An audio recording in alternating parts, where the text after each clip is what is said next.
Now it's my turn to watch their world fall apart. The eviction notice was still taped to my door when I found the lawyer's letter wedged underneath it. Funny how life works. One piece of paper threatening to throw me out on the street, another promising to change everything. I'm Max Haron, 32 years old, and up until 3 months ago, I thought I had it all figured out. Marriage to Julia, the kind of woman who made other men jealous just by walking into a room. A house in the suburbs with a 2-car garage. Even a golden retriever named Murphy who actually came when I called him. Then I came home early from my construction job one Tuesday and found my wife screaming my best friend Eric's name in our bedroom. Not exactly the homecoming I'd planned. The divorce papers came 2 weeks later. Julia got the house, half my savings, and somehow convinced the judge that Murphy would be better off in a stable environment. Eric got my wife. I got the studio apartment that smells like the previous tenant's chain-smoking habit and a front-row seat to watch my entire life get redistributed to people who'd stabbed me in the back. But this letter was different. Dear Mr. Harland, it read in formal legal typeface. You are hereby notified that you are the sole beneficiary of the estate of Victor Harland, deceased. Please contact our offices at your earliest convenience to discuss the inheritance. Victor Harland. The name rang a distant bell like an echo from childhood. My father's brother, maybe the family black sheep who disappeared when I was still in elementary school. I remembered whispers at family gatherings. Adults changing the subject when us kids got too curious about Uncle Victor. The law office was downtown, occupying 3 floors of a glass tower that made my work boots feel out of place on the marble lobby floor. The receptionist, a woman in her 50s with perfectly styled gray hair, looked me up and down before buzzing me through to see Mr. Patterson, the estate attorney. Patterson was exactly what you'd expect from a lawyer who handled mysterious inheritances, thin, sharpied, with the kind of expensive suit that cost more than I made in 2 months. He gestured for me to sit in a leather chair that probably cost more than my rent. Mr. Harlan, he began, sliding a thick folder across his mahogany desk. I'll be direct. Your Uncle Victor left you his entire estate. The liquid assets alone total $127 million. I laughed. Actually laughed out loud in this fancy office with its oil paintings and crystal paper weights. You've got the wrong guy. I'm a construction worker from Queens. I drive a 10-year-old pickup truck and eat cereal for dinner. Patterson didn't even crack a smile. Victor Harland was your father's older brother. He made his fortune in real estate development and private investments. He never married, had no children of his own, and apparently kept very close tabs on his family members. He pulled out a sealed envelope with my name written across it in careful handwriting. He left this for you personally. My hand shook as I opened it. Inside was a single sheet of expensive stationery and a small key. Max, the letter began, I've been watching your life from a distance, and I know what happened with Julie and Eric. I know about the divorce, the house, everything. What you don't know is that Eric Cross is my biological son. The words hit me like a sledgehammer to the chest. Eric was Victor's son, my cousin. I gave him up for adoption when he was born, the letter continued. Biggest mistake of my life. I tried to reconnect with him 5 years ago, told him who I was, offered him everything. He laughed in my face, said he didn't need anything from some old man he'd never met, said he had his own plans for getting rich and they involved your wife. The room started spinning. Eric knew. He knew he was my cousin when he started sleeping with Julia. This wasn't just betrayal. This was calculated, deliberate destruction of my life by my own family. The key opens a storage unit downtown. Address is on the back of this letter. Inside, you'll find everything you need to know about Eric's real business dealings and Julia's involvement. Consider this my apology for the son I failed to raise properly and your chance to set things right. Patterson cleared his throat. There are conditions to the inheritance. Nothing illegal, you understand. But Victor was very specific about certain requirements that must be met before the funds are fully released. What kind of requirements? The full details are in the storage unit. But I can tell you this much. Victor believed very strongly in justice. He spent the last 2 years of his life documenting every lie, every scheme, every betrayal that led to your current situation. He wants you to use that information. I walked out of that office in a daze. The key burning a hole in my pocket. $127 million. More money than I could spend in 10 lifetimes. But that wasn't what made my hands shake as I drove across town to the storage facility. It was the knowledge that Eric, my best friend since high school, my best man, the guy I'd trusted with my life, had known we were family the whole time he was planning to destroy me. The storage unit was bigger than my apartment. File cabinets lined the walls, and a large desk sat in the center with a computer and multiple monitors. Victor had been thorough. Financial records, photographs, recorded phone conversations, email printouts. It was like a private investigator's wet dream. I spent 4 hours going through it all, and by the time I was finished, I understood exactly what kind of man my cousin really was. Eric Cross wasn't just a cheating friend. He was a con artist, a fraud, and apparently, he'd been using Julia to get access to information about my construction company's upcoming contracts. The plan was elegant in its simplicity. Eric would seduce my wife, get her to file for divorce, and take half my assets, then use her connections in the city planning office where she worked to feed him inside information about upcoming development projects. Julia probably thought she was just getting a richer husband. She had no idea she was being used as a corporate spy.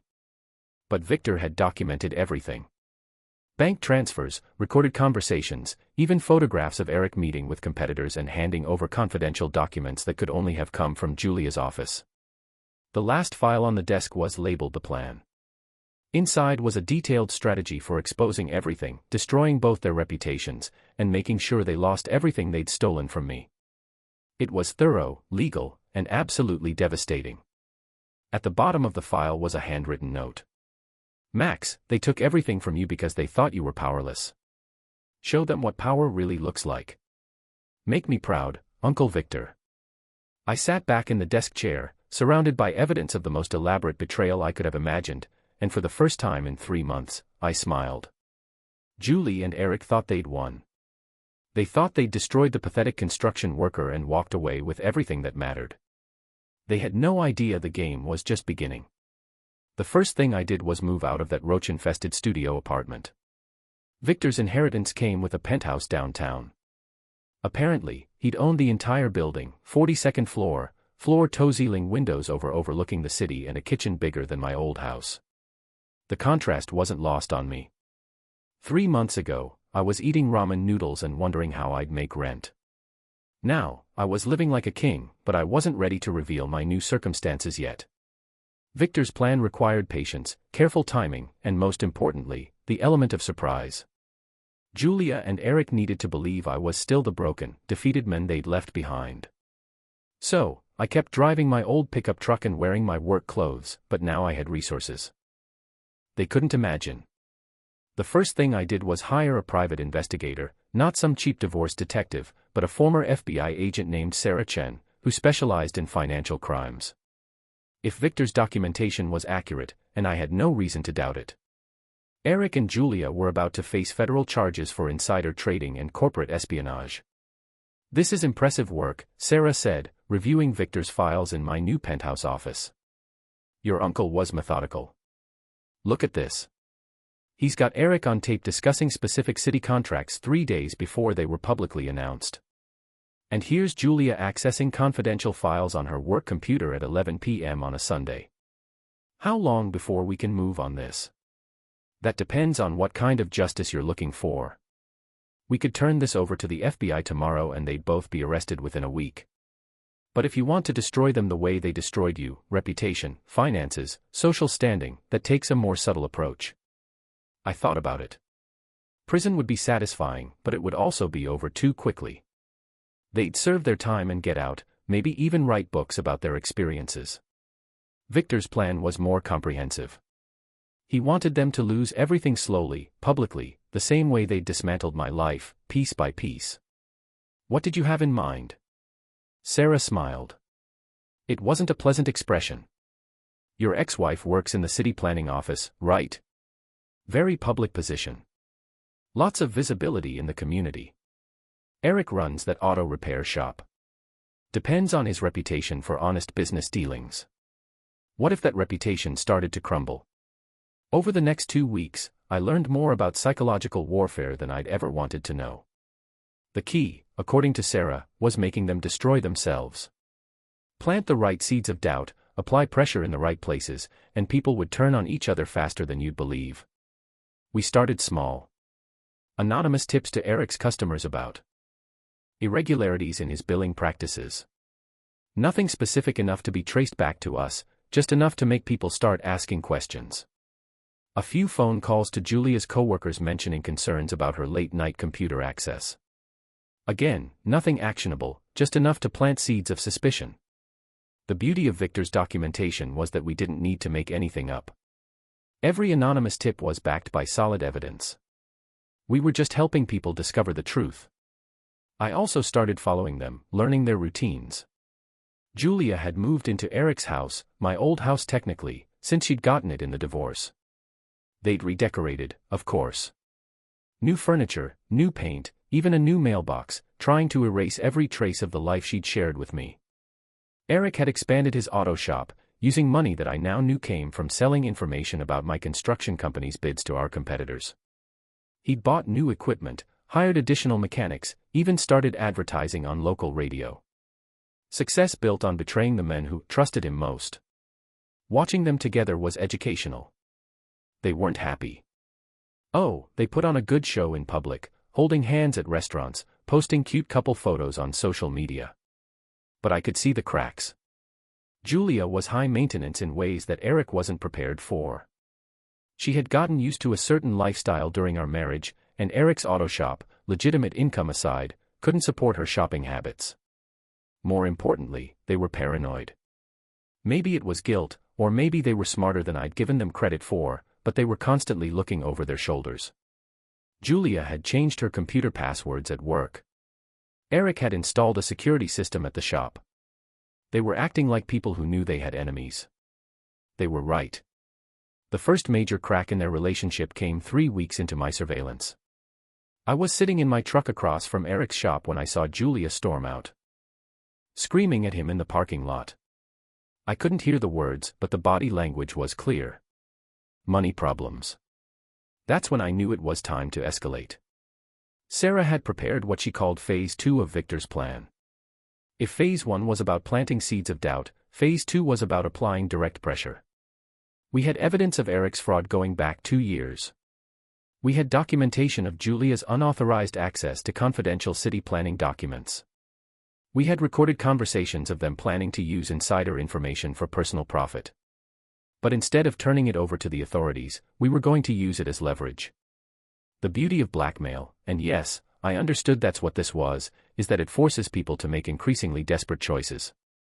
Push someone hard enough and they'll eventually push back in ways that destroy them. I spent that evening in Victor's old office reading through his personal journals. My uncle had been a patient man, but he'd also been ruthless when necessary. One entry dated just 6 months before his death laid out his philosophy clearly. Max doesn't know it yet, but he's about to learn the most important lesson of his life. The world is divided into 2 types of people. Those who take what they want and those who let it be taken from them. Eric and Julia are takers. They saw something they wanted and they took it. Consequences aside, Max has been a giver his whole life, trusting and generous to a fault. But every man has a breaking point. When Max reaches his, I want him to have the tools he needs to take back everything that was stolen from him and more. I closed the journal and looked out at the city lights below. Tomorrow, Julie and Eric were going to learn that the broken, defeated man they'd betrayed was gone forever. In his place stood someone with unlimited resources, detailed knowledge of their crimes, and absolutely nothing left to lose. The war was about to begin in earnest. I decided to start with Eric. Men like him, cocky, aggressive, used to intimidating others. They react predictably when their world starts falling apart. Push them hard enough and they'll lash out, usually in ways that make everything worse for themselves. The auto shop was busy when I walked in Tuesday morning, still wearing my construction clothes and driving my beat-up truck. To anyone watching, I was just Max Haron, the pathetic ex-husband who couldn't afford to get his vehicle serviced anywhere better. Eric was in the back bay working under the hood of a BMW. He looked good, better than he had any right to look. New clothes, expensive watch. The kind of confident swagger that comes from thinking you've gotten away with something. Well, well, he said, straightening up when he saw me. Look what the cat dragged in. Max Haron in the flesh. Hello, Eric. Truck's been making some noise. Thought you might take a look. He wiped his hands on a shop rag, grinning like this was the best part of his day. Sure thing, buddy. Always happy to help out an old friend. Even if that old friend can't afford to pay his bills. The casual cruelty in his voice was exactly what I'd expected. Eric had always been a bully, but success had made him worse. He thought he was untouchable now. Actually, I said, pulling out a manila envelope from my jacket. I wanted to talk to you about bills. Specifically, some bills you've been paying with money that doesn't belong to you. His smile faltered. What's that supposed to mean? I opened the envelope and pulled out a photograph. Eric meeting with Tony Marchetti, the owner of Marchetti Construction, my biggest competitor. The photo showed Eric handing Tony a folder of documents. The timestamp showed it was taken 3 days before Marchetti had underbid us on the Morrison project by exactly $2,000. Interesting picture, don't you think? That's you selling confidential information about my company's bids to my competitors. Information you could only have gotten from Julia's access to city planning documents. Eric's face went white, then red. You son of a witch. You've been following me. I've been investigating you. There's a difference. I pulled out another photograph. This one showing Eric depositing a check at the bank the same day he'd met with Marchetti. $5,000. Exactly what Tony paid you for that information. You can't prove anything. Actually, I can. I pulled out a third document, a bank record showing the deposit with Marchetti Construction listed as the source. Tony's not very good at covering his tracks. Neither are you. Eric stepped closer, trying to use his size to intimidate me. We were about the same height, but he'd always been broader through the shoulders. In high school, that had been enough to make me back down from confrontations. But I wasn't in high school anymore, and I wasn't the same man who trusted him with my life. What do you want? He asked. I want you to understand something, Eric. You think you destroyed me. You think you took everything that mattered and left me with nothing. But you made one crucial mistake. Yeah. What's that? You assumed I'd stay destroyed. I put the photographs back in the envelope and tucked it under my arm. Here's what's going to happen. You're going to end things with Julia today. You're going to tell her it was all a mistake, that you never loved her, that you were just using her to get back at me. Then you're going to close this shop, liquidate your assets, and disappear. Eric laughed, but it sounded forced. Or what? Or I turn this evidence over to the FBI, the IRS, and the state licensing board. Corporate espionage is a federal crime, Eric. So is tax evasion, which I'm betting you're guilty of since you probably didn't report that $5,000 from Tonia's income. You'll lose the shop, the house, and probably spend the next 5 to 10 years in federal prison. You're bluffing. I pulled out my phone and showed him the screen. Sarah Chen, former FBI financial crimes investigator. I've got her on speed dial. Want me to make the call right now? For the first time since I'd known him, Eric looked genuinely scared. The cocky swagger was gone, replaced by the desperate calculation of a man trying to figure out how to save himself. You bastard, he whispered. You actually think you can threaten me? I'm not threatening you, Eric. I'm giving you a choice. Take the easy way out or let me destroy you the same way you destroyed me. Slowly, publicly, and completely. He swung at me then, a wild right hook aimed at my jaw. But I'd been expecting it. Eric had always been predictable when he was angry, and I'd spent 3 months thinking about this moment. I ducked under his punch and drove my fist into his solar plexus, doubling him over. As he gasped for air, I grabbed him by the shirt and slammed him against the workbench. That's for sleeping with my wife, I said quietly, so the other mechanics couldn't hear. This is for thinking I was too weak to fight back. I hit him again, a short uppercut that snapped his head back and split his lip. Red streaks ran down his chin as he stared at me in shock. You've got 24 hours, I told him, straightening my jacket. End it with Julia or I end you. I walked out of the shop without looking back, leaving Eric injured and humiliated in front of his employees. The old Max would have felt guilty about the violence. The old Max would have worried about consequences, about what people would think. But the old Max was dead. Victor's inheritance had given birth to someone harder, someone who understood that sometimes you had to hurt people to make them listen. My phone rang as I drove away. "Sarah Chen, how did it go?" "Ah," she asked. "Exactly like you predicted. He's scared, angry, and probably about to make a very stupid decision." "Good. Phase 3 is ready when you are." "What's Phase 3? "We make Julia choose between saving herself and saving him. My experience says she'll choose herself every time." I smiled as I hung up the phone. Eric had always underestimated me, treated me like the weak link in our friendship. Julia had seen me as safe, reliable, boring, someone to be discarded when a more exciting option came along. They were both about to learn how dangerous it was to underestimate a man with nothing left to lose and unlimited resources for revenge.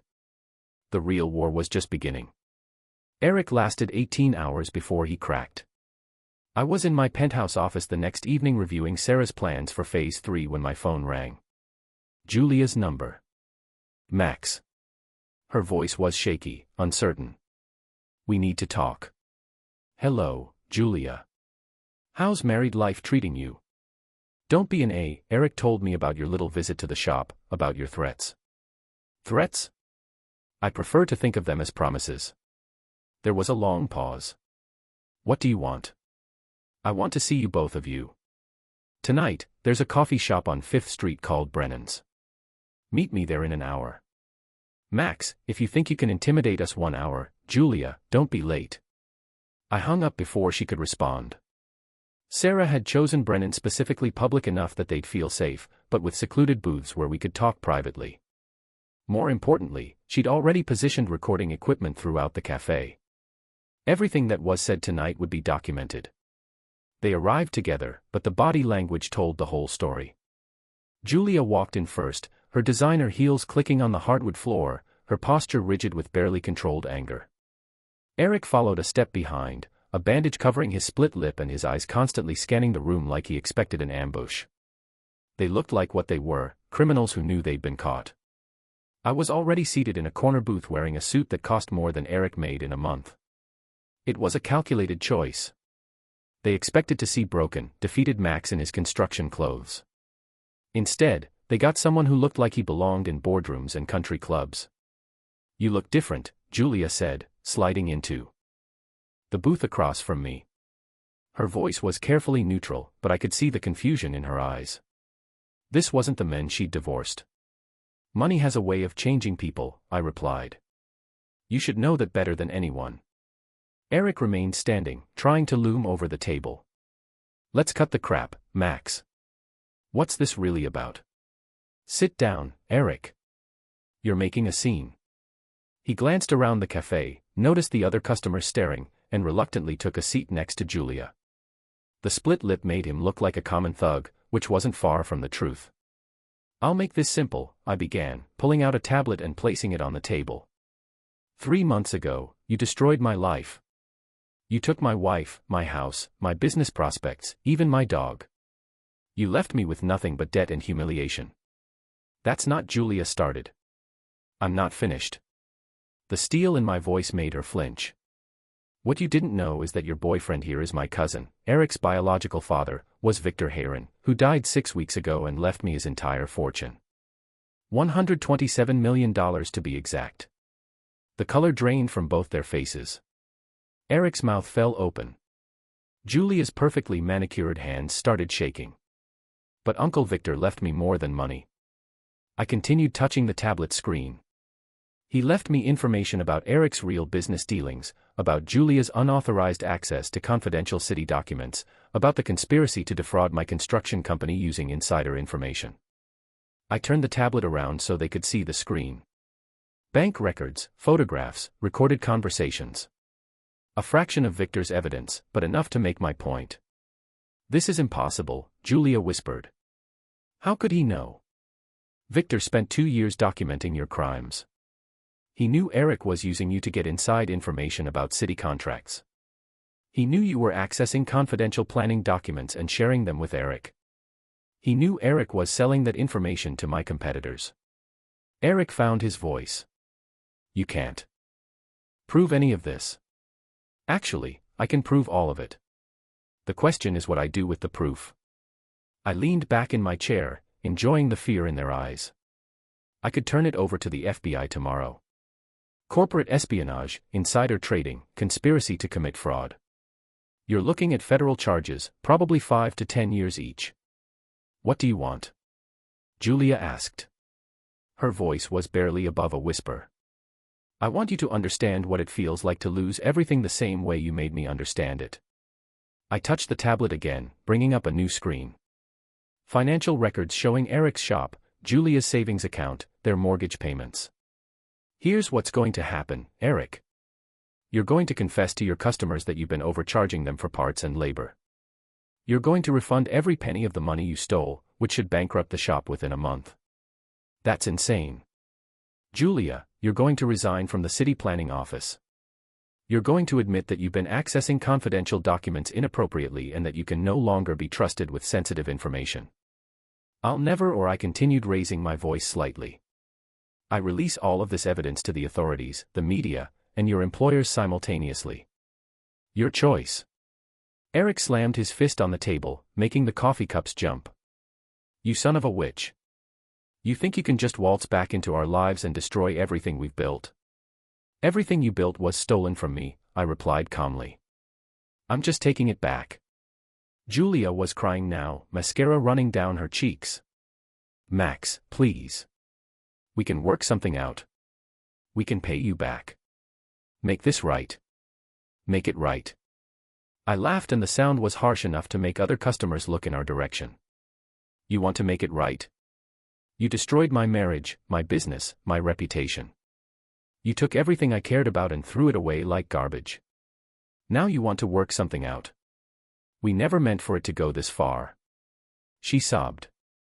It just happened. We fell in love and you fell in love with the money Eric was making by betraying me. Don't pretend this was some grand romance. You're a gold digger, Julia, and Eric is a con artist. You deserve each other. Eric started to stand up again, his face red with rage. I'm not going to sit here and listen to this. Yes, you are. I pulled out my phone and showed them the screen. One button and this evidence goes to the FBI, the IRS, the state attorney general, and every major news outlet in the city. Your choice. The fight went out of him like air from a punctured tire. He slumped back into his seat, looking older than his 32 years. How long do we have? Julia asked. 72 hours, Eric confesses to his customers and begins making refunds. Julia submits her resignation letter. Both of you issue public apologies for your actions. And if we do this, you'll destroy the evidence. I smiled, and it wasn't a pleasant expression. I didn't say that. I said I wouldn't turn it over to the authorities immediately. But this evidence exists forever, and so does my memory of what you did to me. Cross me again, and I'll finish what I started. They left the cafe in silence, holding hands like survivors of a natural disaster, which in a way they were. Hurricane Max had just torn through their lives, and the cleanup was going to take years. I sat in the booth for another hour watching the other customers go about their normal lives. Happy couples sharing dessert. Friends laughing over coffee. Students studying for exams. Normal people living normal lives unaware that 3 feet away a man had just destroyed 2 people who'd thought they were untouchable. My phone buzzed. A text from Sarah. Phase 4. Ready when you are. I typed back, what's phase 4? We make sure they can never hurt anyone else the way they hurt you permanently. I finished my coffee and walked out into the night air. The city looked different now, brighter, full of possibilities instead of threats. For the first time in months, I felt like I was exactly where I was supposed to be. Julia and Eric thought tonight was the end of their punishment. They had no idea it was just the beginning. 3 days later, Eric's auto shop was in chaos. I sat in my truck across the street, watching angry customers storm in and out of the building. Word had spread quickly after Eric's confession, a carefully worded statement admitting to billing irregularities and promising full refunds. What he hadn't anticipated was how many people would demand immediate payment or how quickly his insurance company would drop him once they learned about potential fraud claims. Sarah had been right about Phase 4. It wasn't enough to make them confess. We had to ensure the consequences were permanent and public. Eric's reputation in the automotive industry was finished. No one would trust a mechanic who admitted to overcharging customers, regardless of his reasons for coming clean. Julia's downfall had been even more spectacular. Her resignation from the city planning office had made the local news, with reporters speculating about ethical violations and unauthorized access to confidential documents. Her new job applications were being rejected before she could even get interviews. Word traveled fast in city government circles. But I wasn't satisfied yet. Victor's plan had one final phase, and it was the most important one. That evening, I invited them both to dinner. The restaurant was Shorin, the most expensive place in the city, the kind of establishment where Julia had always wanted to celebrate anniversaries, but which I'd never been able to afford on a construction worker's salary. The irony wasn't lost on me. They arrived looking like different people. Eric wore a cheap suit that didn't fit properly. His confidence replaced by the hunched shoulders of a man who knew he was beaten. Julia had traded her designer clothes for a simple black dress, her makeup unable to hide the stress lines around her eyes. I was waiting at a corner table, wearing a custom-tailored tuxedo and drinking wine that cost more than they'd made in the past month combined. "Thank you for coming," I said as they sat down.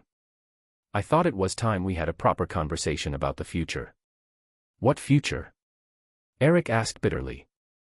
"You've destroyed everything we had." "I've destroyed everything you stole," I corrected. "There's a difference." The waiter appeared and I ordered for all of us the most expensive items on the menu. Julia started to protest, but I cut her off. "Don't worry about the cost. This is my treat. Consider it a farewell dinner." "Farewell." Julia's voice was barely audible.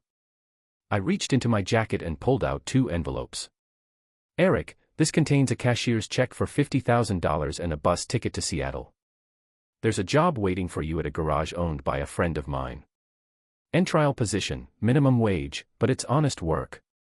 Eric stared at the envelope like it might explode. "Why?" "Because despite everything you've done, you're still family.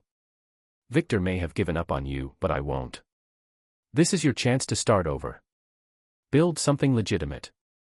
I turned to Julia and handed her the second envelope. "This contains a check for $25,000 and information about a job opening with an environmental consulting firm in Portland. They don't know about your situation here. It's a fresh start." She opened the envelope with trembling hands. "I don't understand. After everything we did to you, why would you help us?" "Because I'm not you," I replied simply. "I don't destroy people for the pleasure of watching them suffer. I wanted justice, not revenge. There's a difference." Eric was reading the job description, his expression shifting from suspicion to something that might have been hope. "This is legitimate. No strings attached." "One string," I said. "You both disappear tonight. You take these opportunities and you never come back to this city. You never contact me. Never try to return to your old lives.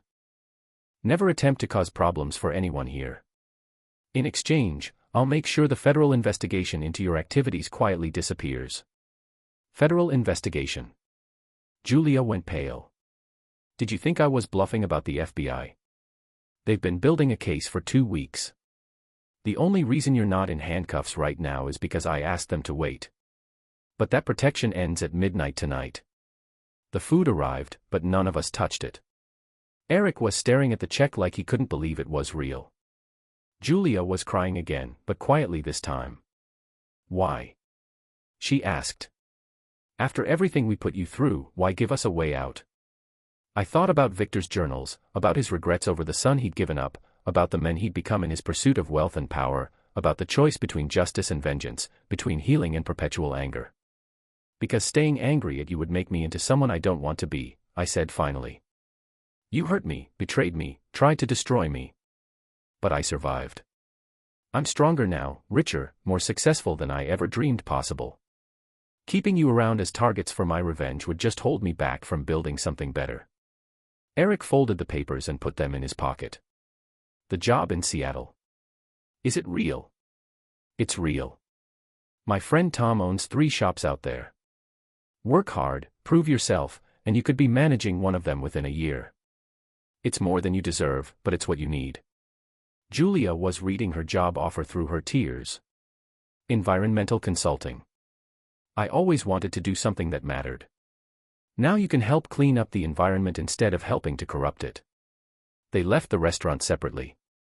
Eric heading to his apartment to pack. Julia returning to the house that had once been mine to collect her things. I sat alone at the table finishing the expensive wine and thinking about the strange turns life could take. 6 months ago, I'd been a simple construction worker with a cheating wife and a disloyal best friend. Tonight, I was a millionaire who just given his enemies a second chance at life. My phone buzzed. A text from Sarah. Are you sure about this? We had them dead to rights. I typed back, Victor spent his whole life accumulating enemies. I'd rather build something positive with the time I have left. An hour later, I was back in my penthouse looking out at the city lights. Tomorrow, I would start the process of rebuilding my construction company, but this time with unlimited capital and hard-earned wisdom about who to trust. I would use Victor's money to create jobs, build homes, maybe even fund scholarships for kids who needed second chances. Eric and Julia were probably on buses by now, heading toward uncertain but possible futures. They would struggle, work harder than they ever had, face the consequences of their choices every day, but they would also have the opportunity to become better people than they'd been. That was justice. Real justice, not the hollow satisfaction of revenge. I raised my wine glass in a toast to the empty room. Thank you, Uncle Victor, for the money, for the lessons, and for showing me that the best way to defeat your enemies is to refuse to become like them. Outside, the city hummed with 8 million stories of triumph and failure, love and betrayal, second chances and final judgments. I was just one man among millions. But for the first time in my life, I felt like I understood my place in the larger story. I had been broken, but I had chosen to heal rather than to break others in return. I had been betrayed, but I had chosen to offer redemption rather than destruction. I had been given power, and I had chosen to use it to build rather than to tear down. The old Max Haron was dead, destroyed by the people who should have loved him most. But the new Max Haron, the one born from Uncle Victor's inheritance and tempered by betrayal, he was just getting started.